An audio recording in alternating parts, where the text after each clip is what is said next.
Hey, what's going on, guys? Bobby Fi here. Guessing this means Sheets isn't going to be here today. He's got a lot of family stuff going on, so hopefully all that's going well. I'm also guessing that. Sorry, I'm trying to figure out a couple of different things here. Um, sorry.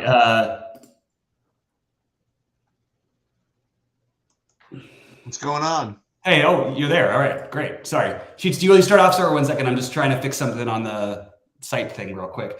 Sorry, I was just about to talk about what we were doing. I didn't know for sure if you were going to be here or what we were doing about tonight, and just wanted to check in with you on that.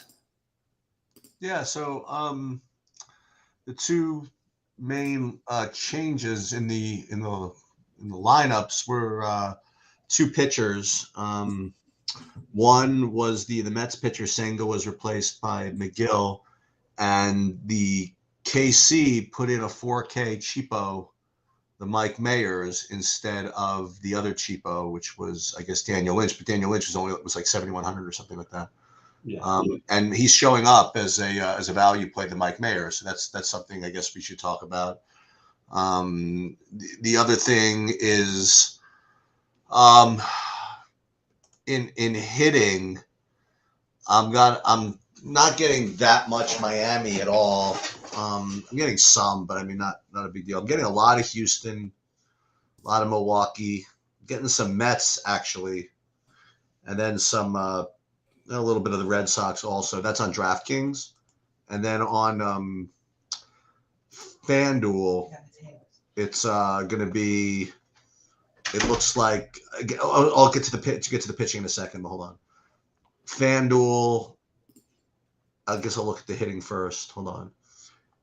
Hitting on FanDuel, once again, it's Houston, Milwaukee, some San Diego and Boston, but Houston's like really dominating the proceedings, if you want to know the truth.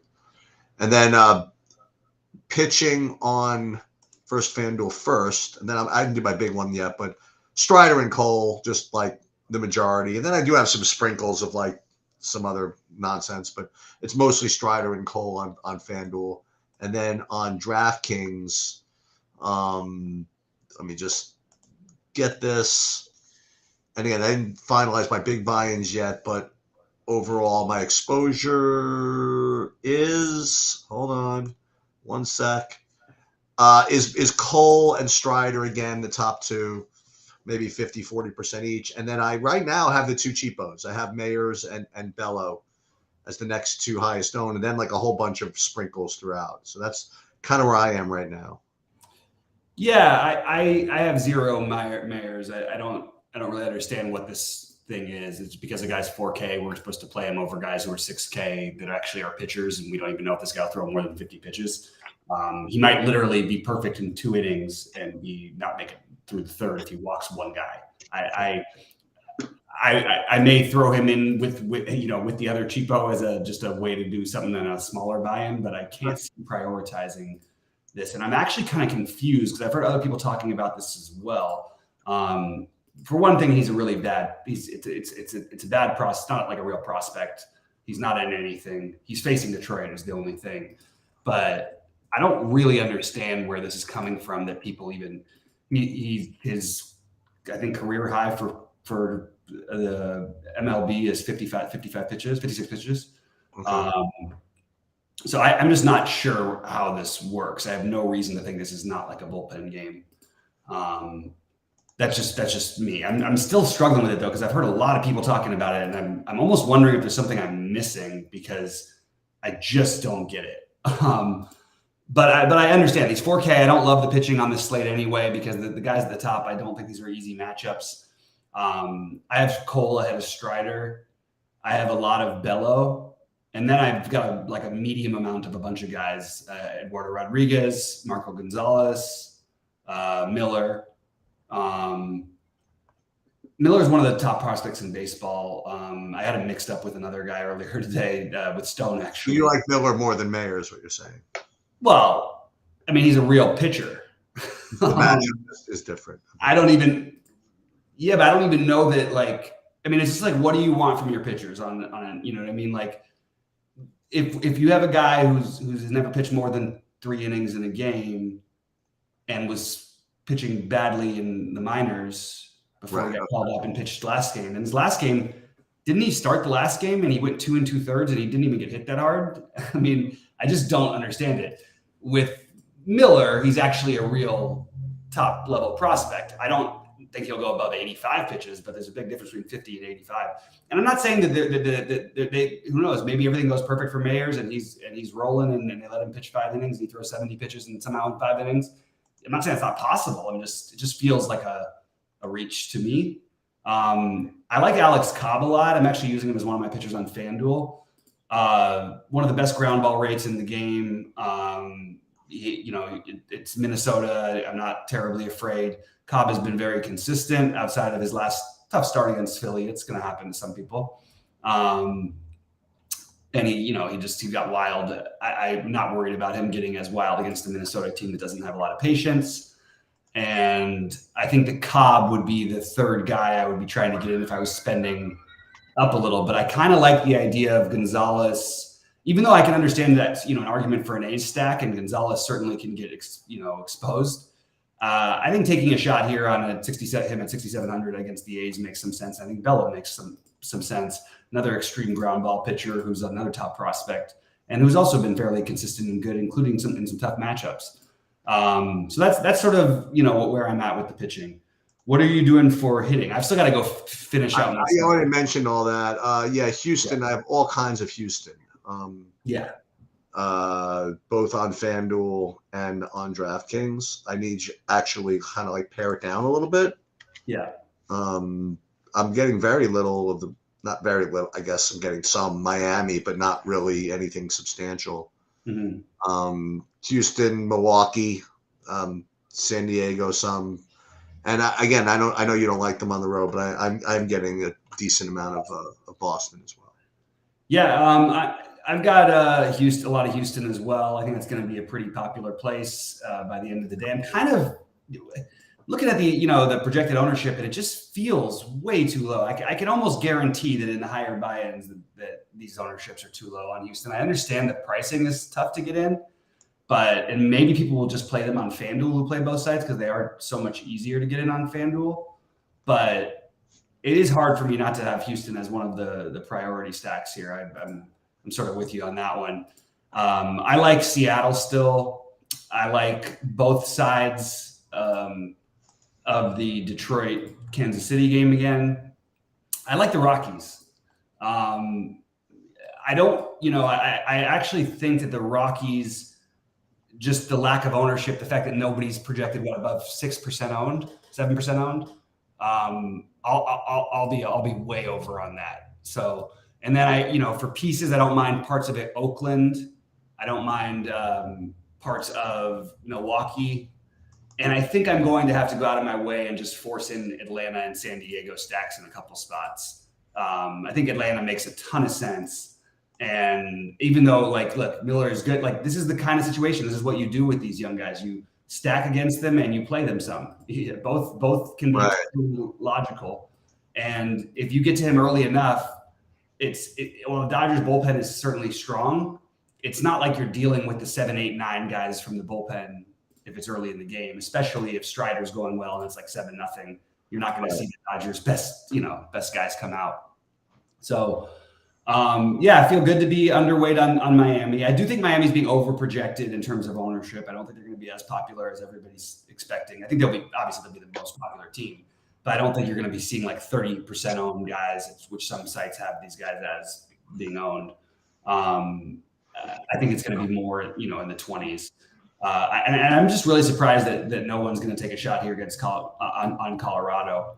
Another one of those situations where you can make a weird argument for Ruiz, probably the wrong slate, but you also could, I just think that the Rockies make a lot more sense than they're getting credit for today. So the teams I have notes on, the things I have to force into my lineups more are Miller, Atlanta, and San Diego. And right now, currently, it's Seattle, Houston, the Detroit KC game in Colorado are the ones I've got the most exposure to. And what about FanDuel hitting? FanDuel hitting, Austin Riley is in both my big buy-ins because he's 2,900, and I'll just keep playing him as long as he's 2,900. don't really care that he hasn't had the power this season that we were expecting. The Angels are a lot easier to get in over there if you want to take the other side against Bello. The Angels are pretty reasonable to me over there. I was literally just looking at that. Yeah. You got Trout and Ohtani at 38, so that seems reasonable. I like Atlanta though too. I just think Atlanta, when I can get guys in, I want to try and get some Atlanta. So I've got like an Atlanta Colorado stack, and I've got like what's it called? A Houston and Angels stack right now, but probably going to make a couple changes to that one.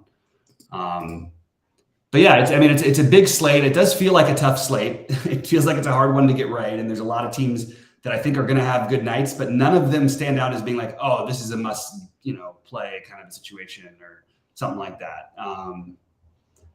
And you just got like so many on FanDuel. One thing, just like Ryan McMahon, Ozzie Albies, Jose Altuve, Austin Riley. These guys are just too cheap, and they take up sort of crossover positions. But I'm just playing all of those guys basically, and then sort of saying, okay, whoever else, so be it. Do your thing. Like I'm gonna play these guys. I just like them better than I do anybody else, and everything is just a little easier to get in. Corey Dickerson is minimum cost. He's for Washington. I'm not loving like that, but I don't. It's not that I love it, but there's like literally like nobody who's like minimum cost entirely on FanDuel except for Corey Dickerson. Right. So I just wanted to point him out there because I did run into a lineup where I needed exactly 2K from a player, and I don't mind taking a one-off of a guy who's got some talent, even though he's struggled for a while. And he's minimum cost batting 5th. So on FanDuel. You like Milwaukee at all on FanDuel? Yeah, they're another one of the teams that everybody seems too cheap except for except for Atlanta outside of Riley. But everybody else feels like a little too cheap to me over there. So I think they totally make sense. I'm not playing any Milwaukee on FanDuel. I do have Adames as a one-off, a couple places. But I have no problem with Milwaukee. I just didn't build enough lineups to where I got to them. Yeah. Probably. Right now I have a really nice, pretty lineup. My big one with Houston and Seattle. I think I'm just going to just stick with that. I think. Yeah. To answer the question that we've got about asking about, I guess it's my Colorado stacks because I said I was playing them. The bats I like: Diaz, McMahon, Blackman, pretty much the usual suspects. They've been bad power wise all year long, so it is a kind of a weird. It's the reason why no one's playing them. They're just sort of tired of it. I get it. I still think that it's worth taking some shots here, and but Diaz has been awesome this year, except for he's just not hitting for a ton of power. I have some Michael Toglia. I think the guy who people will play the most, even though it's funny he's batting 7th, but he's actually shown some power upside this year, is why can't I get his name right now? He's 3,600. Brenton Doyle. And there is always some, with Rocky guys, they tend to do some weird stuff. You get a lot of 2-at-bat games from guys these days, but I do like a little Brenton Doyle. So there's no Rockies that I'm Xing out. I'm only using guys like Castro and 5-man stacks because he just has no power. And I'd say the same thing about Tovar. Is Tovar even? Yeah, Tovar's in. But those guys would be in 5-man stacks only for me.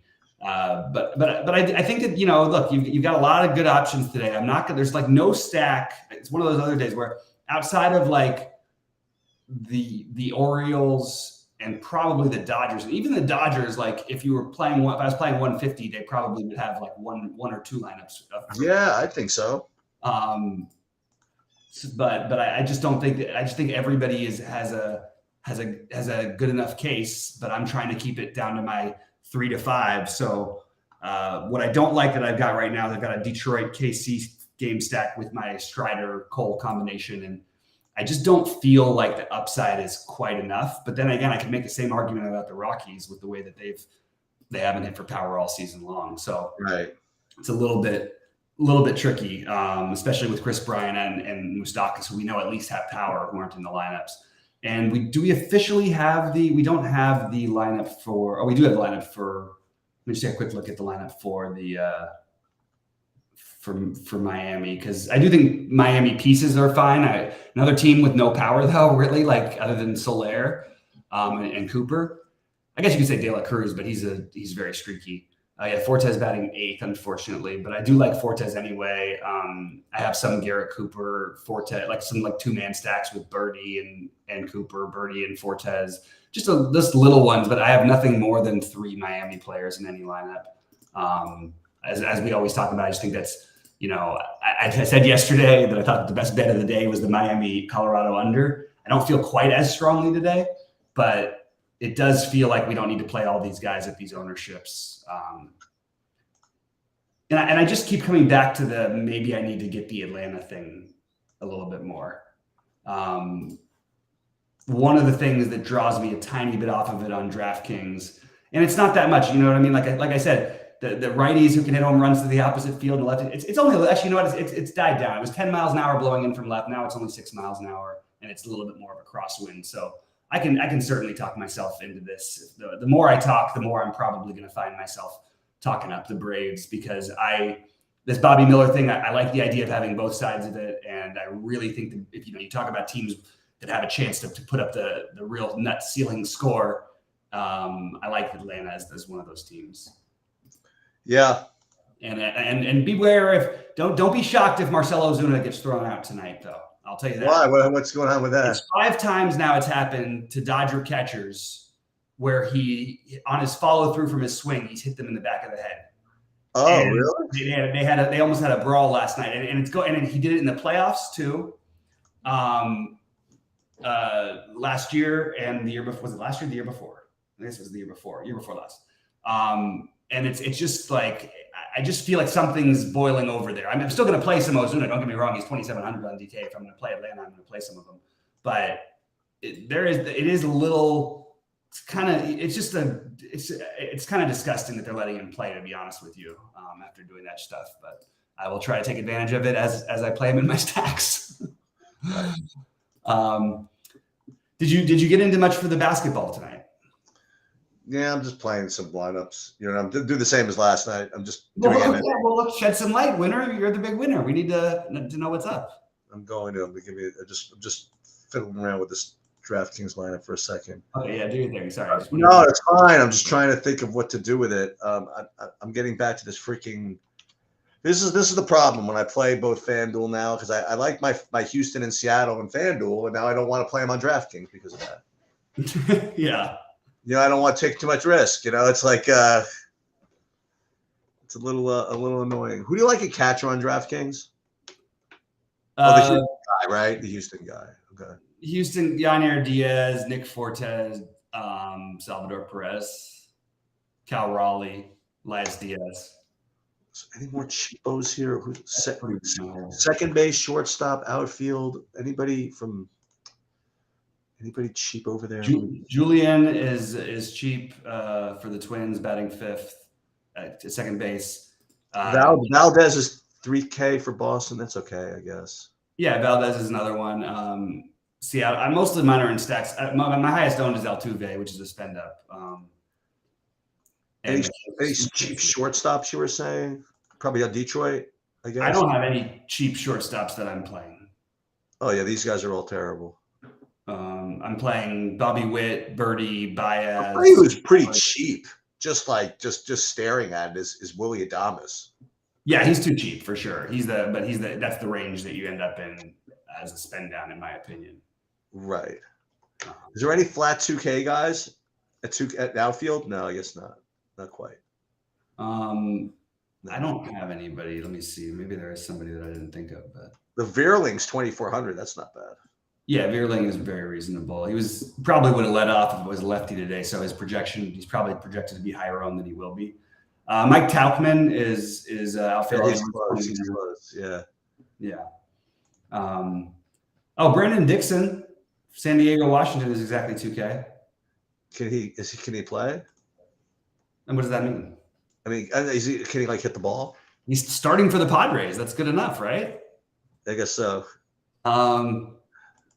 He hasn't hit the ball in the majors at all, but he hasn't really played that. Okay, fair enough. But and it's hard because some of his numbers. He's also 31, and he had a nice little Pacific Coast League run, but any hitter who does that, it just means nothing because that's you playing Erod tonight? Yeah. I'm trying to look at. Yeah. Yeah, I mean, there's nothing exciting about the Dixon thing. It's just a guy you could throw in there at 2K exactly. But yeah, he can't really. He's not much of a hitter. Yeah, Moniak for the Angels is he 2K on FanDuel? For some reason I didn't get the. No, I'm talking about DraftKings right now. No, I know, but I was trying to read the question here from Antonio. I didn't know that. I didn't see that Moniak was 2K. That's interesting. Probably gets but would they bring in a left? I don't know. It depends on what if he goes 1, Trout 2, then you got Ohtani or Trout. Yeah, there's some point in the game where he'll be probably removed, but still, I think that's a good play. I do have a little bit of Mackenzie Gore, but I'm more on the side of the Padres. And let's see. Hello again to Danny P. What are you guys dropping any other questions? I'm gonna try and get out of here in like 10 minutes. So my lineups aren't built. I've got Senga in like 25% of my lineup still. So I've got to. I don't think you should play him. Yeah, I am. By the way, I did throw a little bit of Tyler McGill in. He's looked a little bit better his last couple of outings, and it's still a team that strikes out. I don't know how long they're going to let him pitch because it is like 1 day, it's still full rest but he was coming back and he was pitching on the 6th day and he's pitching on the 5th day now. Just worth noting, you know what I mean? But otherwise, I would have thought he would have been actually a fairly reasonable option tonight. Right along with the other side of that game with the Smiley. I did think that I did go through the Smiley thing a little bit more in my head. He's been really good with his control, which has always been his issue. And a bad lefty control against this Mets lineup would scare me. But I just couldn't bring myself to pull off the Mets stack. I don't know how else to say it. And I also ended up lower on Smiley than I thought I was going to be. So we'll see what happens there. So Diaz is definitely the play. Winker is 2,800 from Milwaukee. Yeah, that's pretty cheap. Andrew, I'll answer that question real quick about is Bam viable in the captain or Jimmy Tatum captain build? Yeah, it's okay. I definitely think that Bam is okay as a captain. I'm not I don't think it's like an amazing, but it's really not that much of a discount. It doesn't feel like quite enough of a discount to me. I mean, 9,400 versus, so he's 3K cheaper. He has the one giant game in the series. Other than that, he's for the playoffs basically hasn't put up. I think he's put up 41 time other than that one game against Boston where he had a monster. But yeah, Bam is viable. I'm using Tatum and Brown mostly, or I'm getting weird with it and hoping Duncan Robinson hits a bunch of threes and you play him in the captain or do something weird like that. I think that's another route to go. I'm also interested to see what Boston's starting lineup is tonight, so I don't really know what my final decisions will be yet. But you'd think that they would try to do the things that I don't know. It feels like they're a team lacking identity right now, which feels like there's an opportunity to maybe make some different plays. But I can't figure out what those should be exactly. Right. I'm stuck on the Grant Williams decision with Boston. I'm stuck on Derek White, and I'm stuck on Robert Williams. Those are the guys who I'm just not sure what I'm getting out of any of them. If I had to pick one, money being equal, I think Robert Williams is a really interesting play. I do think that is I don't want to say it's their best lineup. I think it should be their best lineup is the one with Williams and Horford. And I also could see Horford losing some minutes to Williams just because Horford has been really, really bad. Yeah. And simple. He's just been terrible. He was much better in the series against Embiid, even though he couldn't make a three. At least he beat him up. There was a purpose. Not really sure what his purpose is of being on the court in this series. So I could see Robert Williams stealing a little bit from him. Am I getting to Oakland for single entry? No, but I do think Oakland is a viable stack. I just don't think they would be in my single entry lineups. Sheets, did you get to any Oakland? No. All right, so let me tell you my exposures in the showdown lottery. I didn't do a big buy-in. Let me just see what I got here. Nothing particularly earth-shattering. I got like one hoodoo in the captain. So the majority of my exposures in the captain are Butler, Tatum, Bam, and Jaylen Brown. And then I got like a couple lineups with Gabe Vincent just because it just made the rest of the lineup just fit. Mm-hmm. As far as utilities, looks like my highest owned utility player is Derek White. And then Kevin Love. I saw you had him in one of your early builds that made me feel good. So I got that. And then I'll tell you who I probably should have more of. I don't know why he's like no owned and 10%. I only have like 10%, but Robert Williams can do some shit. You know what I mean? I don't know why I don't have more of him. Well, it's just a matter. I mean, they didn't play him, so his projections don't look as good. Doesn't mean they won't play him though. No. I'm just curious. I mean, thgoing to adjust, right? Oh, I know who the hoodoo is. The $1,400 Cody Zeller. That's going to be people are going to play him. I imagine I'm playing like 25% of it. Probably get 0 minutes, but whatever. I mean, no, he's going to get minutes no matter what. There's just no reason to think he's going to play like minutes like he did last time. Well, he's only 1,400. That's the thing. Well, they played. You got only blowout run. Yeah, no, I understand. I mean, I'm not saying he's not 2,100, or is that the captain spot I'm looking at? Captain 2,100. Oh, okay. Yeah, I mean it makes sense that he could play. Just a dumb showdown play. And remember, second place had a 0 in it last night. That's what happens, we see how guys win the million for football with zeros in it. Yep. Angels and Mariners for Antonio. Good luck to you, man. The pitchers for me on FanDuel, I don't really like. They're just obvious. Like it's going to be Cole, Strider, and Sonny Gray, and no one else will be owned. My favorites, I like Alex Cobb, and I like Cole the best. But if I'm not playing him, I like Cobb and Darvish instead of Gray and Strider.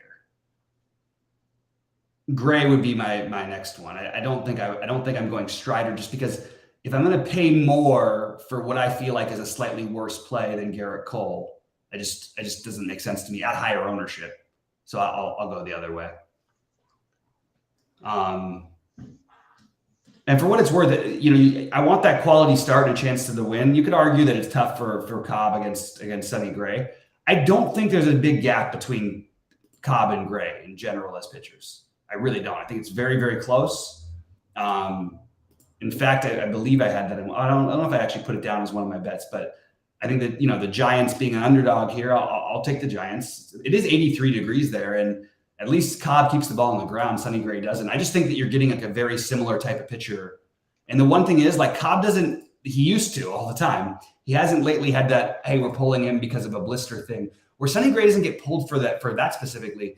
For some reason, some of his starts, he just doesn't go more than like 4 or 5 innings. Well, he hasn't gone more than 5 innings his last 3 starts. How am I paying 10-2, 10-6 for this guy? He's in one of my DraftKings lineups, but I couldn't do it. No problem. And by the way, look, none of these guys do I feel great about, except for I feel safest with Cole. I will say this, that we have the Matt Habers at the Garrett Cole game, so that's something. Oh, nice. That's fun. Yeah.